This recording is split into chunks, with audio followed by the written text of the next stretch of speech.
nta kintu na kimwe cabagerageje atari ico kwihanganira. Ararangiza kuri umurongo akavuga ngo hamwe n'ivyo yateguye icanzo.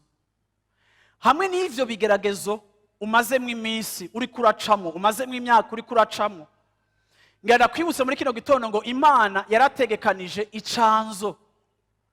Hariho voie de sortie, ntibizokwama bihari, ntibizokwama ari Imana. Kana kajambo madamu yanyigishije iminsi yose kuva kera, yavuga ngo ibigeragezo namanzi ko bitabaho, ntivyitwa uhoraho, uhoraho ni wari uhoraho. Ibigeragezo biratangura bikagera aho biherera.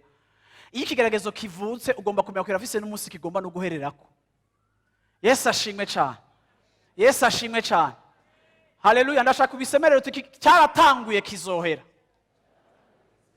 Yesu ashimwe cyane.